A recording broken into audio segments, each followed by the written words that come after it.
Okey, Assalamualaikum dan selamat petang. Okey, so hari ini saya Rizwan. So saya akan bincangkan mengenai beberapa perkara, iaitu pertamanya data NFP, yang keduanya adalah mengenai goal dan juga GU lah untuk minggu depan. So apa yang kita akan bincangkan, apa yang kemungkinan market akan buat pada minggu depan lah. So pertamanya untuk NFP. So pada minggu lepas kita dah menghadapi NFP pada bulan 8 ni. Jadi data yang dikeluarkan oleh saya tengok dekat Forex Factory, data menunjukkan USD menguat. Jadi apa yang kita tahu, gold dan USD ni berkadaran secara songsang, di mana apabila salah satu naik, satu akan turun lah. So apabila US dollar naik, gold akan jatuh lah. So cara nak baca dia, cara nak tahu data tu kuat ke lemah, korang klik je, korang baca lah actual greater than forecast is good for currency bla bla bla. So itu secara general lah, sebab saya pun bukan orang yang pandai mengenai fundamental. So itu boleh rujuk kepada yang lebih tahu, macam si Fukaza sendiri. Ok, ini untuk data minggu lepas. So untuk next week kita tengok dulu ada data yang kita perlu watch out atau tidak. So pada hari Isnin, so kalau kita tengok hari Isnin minggu depan, tak ada apa sangat, tak ada data-data yang besar, tak ada data yang merah, kecuali pada hari Rabu kita ada CPI untuk US dollar. So itulah yang kita perlu hati-hati sikit. So mungkin minggu depan kita akan relax sikit lah. So itu mengenai data NFP. So kalau korang nak baca pasal news-news, boleh rujuk kepada Forex Factory. Korang google je Forex Factory untuk tengok lah. Ok, seterusnya kita pergi kepada, ok ni kita dah selesai pasal news. Kita pergi kepada tengok chart lah. Kita buka trading view.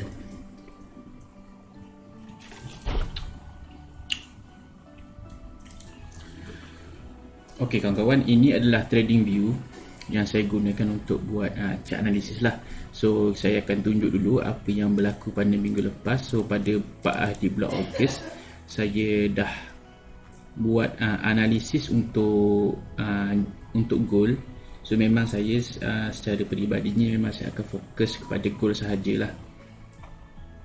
So pada kita tengok pada minggu lepas, dia ada buat satu kenaikan yang mendadak dan satu penurunan yang mendadak. Okey, dan dekat sini saya berjangkakan saya ada 1, 2, 3, 4 zon lah untuk saya buy. Dan setiap zon ni kalau kita selalu tengok pada time frame kecil, memang kita ada sempat scalp sikit-sikit untuk dapatkan profit lah. Jadi ini yang berlaku. Tapi apa yang saya jangkakan sebelum NFP adalah dia akan mencari support yang paling bawah ni sebelum dia buat peningkatan seterusnya. Tetapi apa yang berlaku pada kita hari itu adalah dia terus turun dan terus junam. Ok, so ini berdasarkan time frame 1 hour. So ini adalah update daripada saya punya analisis. So apabila apa yang berlaku adalah kita tengok yang masa NFP adalah sekitar kawasan sini sebenarnya. Dekat zon ini 1801 dengan 1802 ni, price bermain-main di sekitar zon ini dan telah cuba beberapa kali untuk break resistance ni, tapi tidak berjaya. Dan itulah yang mengkonfirmkan pergerakan yang besar yang berlaku pada NFP apabila US dollar menguat dan price gold terus menjunam. So apa yang saya masukkan tadi adalah di zon ini 1801 ke 1802 tadi. Kalau kita tengok pada chart 1 jam, sekejap saya reset chart. Okey, mana ya? Ya, yang ini pada chart 1 jam. Ya, ini price bermain-main 1801 1802. Price bermain-main di sekitar resistance ni dan membuat penurunan, iaitu breakout pada zone dan retrace dan terus junam ke bawah. So itulah yang berlaku kepada NFP baru-baru ini. So untuk sekarang saya akan buat orang cakap apakah plan kita untuk trade gold pada minggu depan. So apa yang saya jangkakan, price market sekarang berhenti pada 17.60. Apa yang saya jangkakan, dekat sebelah kiri kita ada satu resistance, dan resistance ini telah beberapa kali ditest sepanjang sejak daripada bila ni, sejak beberapa ketika lah senang cakap.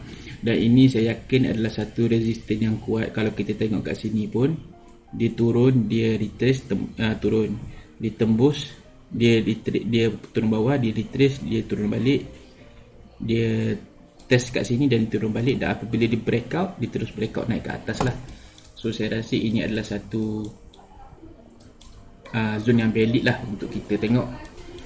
So apa yang saya jangkakan untuk minggu depan, okay, price gold akan menuju ke zone ini, zone kuning, iaitu sekitar 17.54.73 hingga 17.50.80. Zone ini adalah sekitar 40 pips punya zone.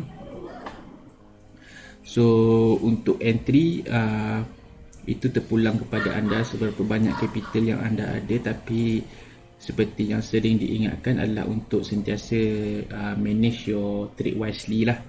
So berapa you willing to lose dan berapa you willing to gain lah. So apabila price masuk ke sini, kita akan tengok. So yang pertamanya, saya menjangkakan dia akan berlantun dulu. Untuk pertama kali dia masuk ke sini, dia akan bounce balik dan release sekejap ke atas sebelum membuat penurunan. Jadi TP kita daripada zone ini adalah pada paling rendah, entry kita adalah sekitar 17.50, dan saya mengexpect TP yang the best adalah 17.60, sekitar 100 pips lah. Tapi apa yang saya nasihatkan adalah apabila kalau kita entry pada full margin, so kita selamatkan dulu profit yang ada, dan BE lah yang mana kita nak hold, sebab apa yang floating tu belum tentu lagi milik kita kan, betul. So itu yang pertama. Yang kedua, andai kata price break daripada zone ini, dan kita akan terus mencari sell lah. Bila dia break zone ni, kita akan cari sell, dan bila dia retrace, kita tunggu untuk sell. So itu yang basic, saya harap semua tahulah. Apabila contohnya support and resistance, support become resistance, resistance become support. So apa yang kita tunggu, cara nak entry adalah kita tunggu breakout, retrace dan entry, confirmation dan entry lah. Okay. Yang seterusnya adalah senario yang kedua yang boleh terjadi dekat gold ni adalah apabila dia masuk zone ni, dia akan naik, dia akan meneruskan kenaikan dan tersangkut di sekitar zone sideway ni. Dan dekat sini kita akan tunggu sekali lagi apakah keputusan yang akan dibuat oleh market. Andai kata price tidak tembus pada zone ini, dia akan terjun ke bawah balik, dan kita akan cari sell balik lah apabila dia retrace. Tapi andai kata dia naik, ini adalah kenaikan. So kalau dia dapat menebusi zone sideway ni, price akan terus naik lagi sekali dan membuat kenaikan lah, sehingga ke mana kita cuma target sehingga ke zone resistance yang seterusnya. Kita akan tengok the closest resistance atau support lah untuk mencari TP. Tapi pergerakan di gold ni sangat besar. Kalau kita tengok, untuk gold mendapatkan 100 pips sangatlah mudah.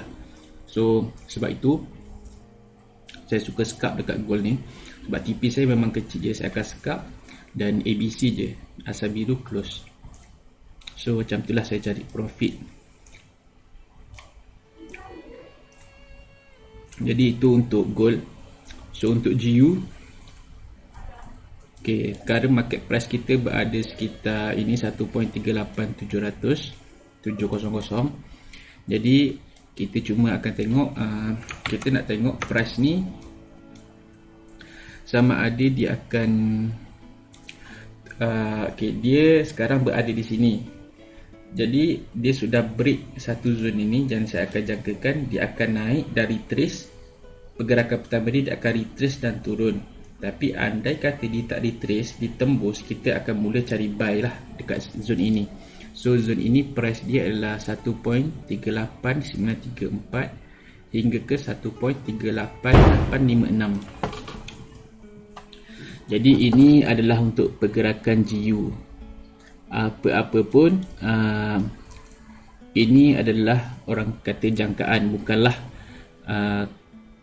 orang cakap market sebenar, sebab market ni bukan kita punya. So kita cuma dapat menjangkakan berdasarkan teknikal dan juga analisis yang kita buat lah. Tak kisahlah kalau kita pakai apa-apa analisis lah, kita pakai indikator ke, naked chart ke.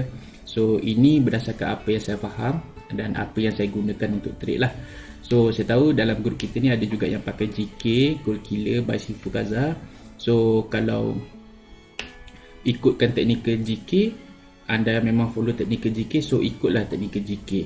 So ini, bukan saya cakap teknik bukan analisis saya ni adalah betul 100%. Ada juga tak kena, ada juga yang kena, biasalah. Sebab market ni tak tentu kadang-kadang. Okay, so inilah untuk chart analisis lah. So untuk minggu depan kita akan jumpa juga saya akan buat lagi video yang sama. So pada hari Ahad juga.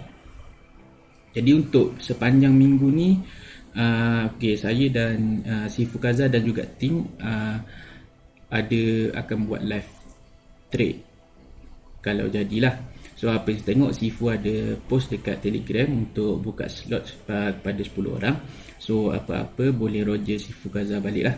So mapping ni saya akan bagi dan saya akan update dari semasa ke semasa untuk tengok macam mana pergerakan price. Dan kalau ada perubahan saya akan update balik dan saya akan info lah apa yang patut kita watch out, apa yang kita patut kita bila kita nak entry apa semua. So itu saja dari saya. Jadi saya harap korang dapatlah benda yang bermanfaat. Apa yang baik korang ambil, apa yang buruk korang tinggalkan. Dan kalau ada kesalahan daripada segi percakapan ataupun explanation, saya minta maaf. So saya harap ini dapat membantu kita lah sedikit sebanyak. So anyway, good luck pula. So anyway, good luck dan